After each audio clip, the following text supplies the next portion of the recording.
యాదాద్రి జిల్లాలో పోయి గంధమల్ల కొబ్బరికాయ కొట్టిండా లేదా? గంధమల్ల ఏంటిది? Continuation of Kaleshwaram. మరి కూలిందనేది నువ్వే, గంధమల్ల ప్రాజెక్ట్ కొబ్బరికాయ కొట్టేది నువ్వే, కూలిందనేది నువ్వే.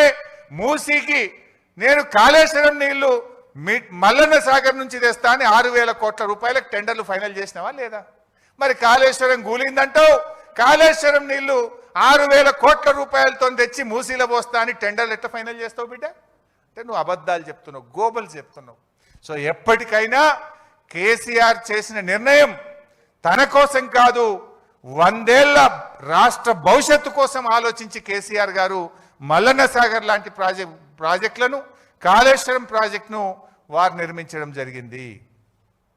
ఇక ఉత్తమ్ కుమార్ రెడ్డి నిన్న ఇంకో మాట మాట్లాడి ఆయన మాట్లాడుకుంటూ, లేదు మేము ప్రాణహిత చేవెళ్ళ ప్రాజెక్టులో అదేంది 11,000 కోట్ల రూపాయలు ఖర్చు పెట్టినాం, రాష్ట్రం ఏర్పడే వరకే దాదాపు 32% ఖర్చు పెట్టినాం అన్నాడు.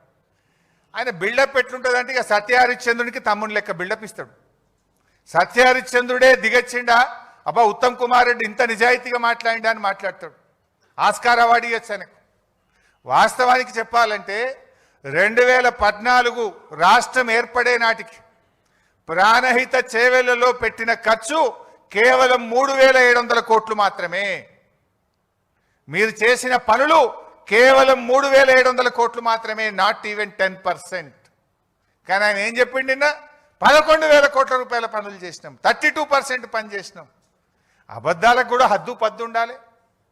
నువ్వు అసలు గుండెకాయ లాంటి తమ్మిడి హట్టికి ఢిల్లీలో, మహారాష్ట్రలో, ఆంధ్రప్రదేశ్లో కాంగ్రెస్ ప్రభుత్వం ఉన్నా, ఆనాటి క్యాబినెట్లో నువ్వు మంత్రిగా ఉన్నా కనీసం అనుమతి కూడా తేలేదు. నా సిడబ్ల్యూసి అనుమతి తేలేదు, నా మహారాష్ట్రతో ఒప్పందం చేయలేదు. ఇంకా సిగ్గు లేకుండా 32% పనులు చేసినాం. కమిషన్లు దొబ్బిండ్రు మీరు ఆ రోజు.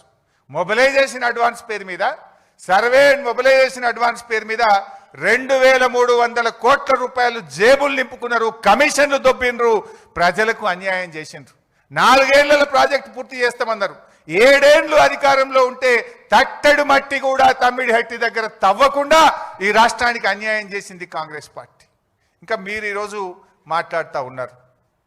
ఇకపోతే కాళేశ్వరం మీద నిన్న గవర్నమెంట్ ఒక 60 పేజీల రిపోర్ట్ బయట పెట్టింది. సరే, నేను ఇందాకే చెప్పిన నిజాలేంది అబద్ధాలేంది 650 పేజీల రిపోర్ట్ పెట్టే బయటకు వస్తుంది. బట్ నిన్న గవర్నమెంట్ చెప్పిన దాంట్లో 4 అంశాలు ప్రధానంగా చెప్పారు. ఒకటేమో తమ్మిడి హట్టి నుంచి మేడిగడ్డకు మార్చినటువంటిది అది సిన్సియర్గా, హానెస్ట్గా అనిపించలేదు అనేది ఒక కామెంట్ చూశాను నిన్న.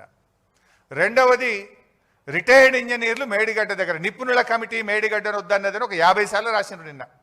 దాని సంగతి ఏందో ఇప్పుడు బట్టలు పెట్టేట్టు చెప్తా వీళ్ళది. నిపుణుల కమిటీ మేడిగడ్డను వద్దన్నదట.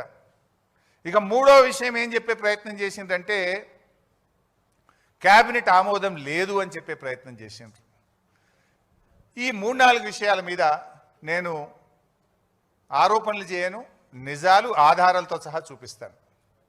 సో ఫస్ట్ దానికి పోదామిగా. తమ్మిడిహట్టి వద్ద నీటి లభ్యత లేకపోవడం, అసలు అది తమ్మిడిహట్టి నుంచి మేడిగడ్డకు మార్చడం మాకేదో సిన్సియర్గా అనిపించలేదు అన్నారు. ఒకసారి లెట్ us సీ దట్. ఇది నేను చెప్తున్నది అయితే కాదు, ఇది కేంద్ర ప్రభుత్వం సెంట్రల్ వాటర్ కమిషన్ మనకు రాసిన లేఖ, లెటర్ నంబర్ 1. ఇది 18/2/2015 మన రాష్ట్రానికి వచ్చింది. ఇందులో ఏం రాశారో ఒకసారి చదివి వినిపిస్తాను.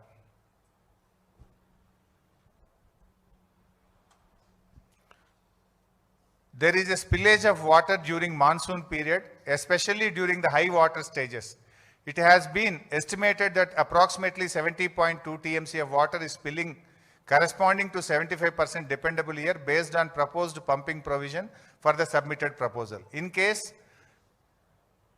there arises a need to release of ecological flows as one of the condition in general being imposed nowadays by MOEF, wherein 30% monsoon flows, 25% non-monsoon flows and 20% in lean season corresponding to 75% dependable year is being advocated to be released.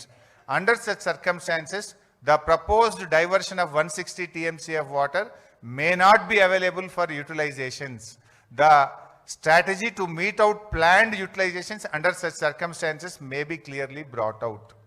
చాలా స్పష్టంగా మీరు ecological flows release చేయాలనేది కేంద్ర పర్యావరణ శాఖ నిబంధన ఉంది. దాని ప్రకారంగా విడుదల చేస్తే మీకు 160 టీఎంసీల నీళ్లు ఉండవు అని 18 ఫిబ్రవరి 2015 ఒక లేఖ వచ్చింది. తర్వాత ఇంకొక లేఖ వచ్చింది 4th మార్చ్ 2015. ఇవి మనవి కావు, కేంద్ర ప్రభుత్వం సెంట్రల్ వాటర్ కమిషన్ రాసిన లేఖ. ఇది letter front page and I will read out the comments. చాలా డీటెయిల్గా చెప్పినారు కానీ నేను సింపుల్గా చెప్పే ప్రయత్నం చేస్తా, టైం.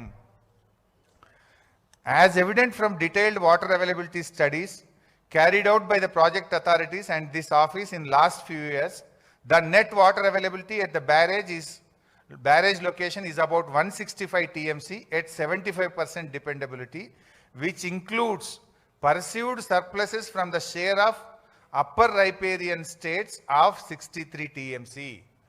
ఇప్పుడు ఏదైతే 165 టీఎంసీల నీళ్లు ఉన్నాయని మనం అనుకుంటున్నామో, పై పెరగ బాబు, 165 టీఎంసీల నీళ్లు ఉన్నాయంటున్నామో అందులో ఎగువ రాష్ట్రాలకు కేటాయించబడిన 63 కూడా కలిపి ఉన్నాయి.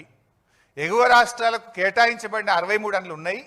ఒకవేళ 63 వాళ్ళు తీసుకుంటే మీకు మిగిలేది 102 టీఎంసీలు మాత్రమే అని చెప్పింది స్పష్టం. అది చెప్పడమే కాక ఇంకో మాట అన్నారు అందులో, it is seen from the master plans of upper riparian states that the planned utilisations are more than 75% availability as indicated below అని చాలా స్పష్టంగా చెప్పిండ్రు. అంటే ఎప్పుడైనా నది నీళ్లను 100 టీఎంసీలు ఉంటే 75% డిపెండబిలిటీ, 75% ప్రామాణికంగా తీసుకుంటారు.